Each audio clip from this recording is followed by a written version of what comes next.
ఇది మెంతాకుతో కర్రీ అన్నమాట. ఇది ఎప్పుడు మెంతాకు పప్పులో వేసుకుంటాం కదా, లేదా పచ్చడి చేసుకుంటాం. ఎప్పుడు అదే తింటే బోర్ కదా, ఈసారి ఇలాగా ట్రై చేద్దామని ఉల్లిపాయ వేసి కర్రీలాగా వండా అన్నమాట. ఇది మెంతాకు బాగా ఏరి కడిగి పెట్టుకోవాలి. కాళ్ళు అవి పెద్దగా ఉంటే మటుకి కట్ చేసుకోవాలి.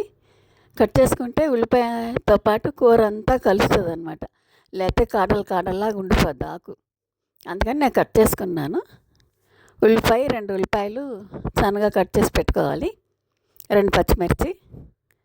ముందు బాణలు పెట్టుకొని 4 స్పూన్లు ఆయిల్ వేసి ఆవాలు జీలకర్ర బాగా వేగనివ్వాలి. 1 స్పూను జీలకర్ర, 1 స్పూన్ ఆవాలు వేసుకుంటే సరిపోద్ది దీనికి. అవి వేగిన తర్వాత ఉల్లిపాయ వేసి 2 పచ్చిమిర్చి వేసి బాగా వేపుకోవాలి. ఎర్రగా వేగిన తర్వాత అల్లం పేస్ట్ 1 స్పూన్ వేసుకుంటే అది కూడా బాగా వేగనివ్వాలి. అది అల్లం పేస్ట్ ఎప్పుడో అప్పటికప్పుడు చేసుకోవట్లేదు, నిల్వ ఉంచుకుంటున్నాం కాబట్టి అది కొంచెం బాగా మగ్గిన తర్వాత పసుపు వేసుకోవాలి. 1 స్పూన్ పసుపు వేసుకొని 1 స్పూను సాల్ట్ వేసుకొని బాగా అదంతా కలయి పెట్టుకున్నాక ఆకు వేసుకోవాలి. మనం బాగా ఏరుకొని కడిగి పెట్టుకొని కట్ చేసుకున్న మెంతాకు ఉల్లిపాయలు వేగాక అందులో వేసుకుంటాము. అదంతా బాగా వేగిన తర్వాత బాగా మగ్గనిచ్చుకోవాలి. బాగా మగ్గిన తర్వాత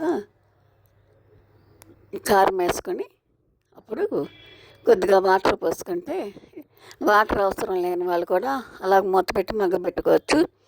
నేను కొద్దిగా వాటర్ పోసాను. కొంచెం అలాగా అంతా మగ్గనిచ్చుకుంటే కూర బాగుంటుంది. ఇది షుగర్ ఉన్న వాళ్ళకి షుగర్ కంట్రోల్ అవుతుంది. ఇది మెంతాకు తినటం వలన అజీర్ణం కూడా ఉండదు.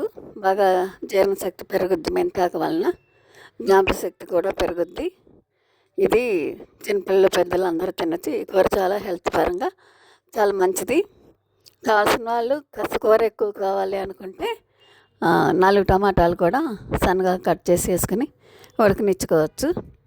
ఇది దగ్గరికి వస్తుంది అన్నాక కొంచెం 1 స్పూను మసాలా పౌడర్ వేసుకుంటే కాస్త బాగుంటుంది అన్నమాట కర్రీ. ఇది ఈ మెంతాకు కర్రీ నాకైతే బాగా నచ్చింది, చాలా బాగుంది, బాగా కుదిరింది కూడా. కావాల్సిన వాళ్ళు ఉప్పు కారాలు అనేది ఎవరికి వచ్చినట్టు వాళ్ళు ఎక్కువ తక్కువ వేసుకోవచ్చు. ఈ కర్రీ చాలా బాగుంది.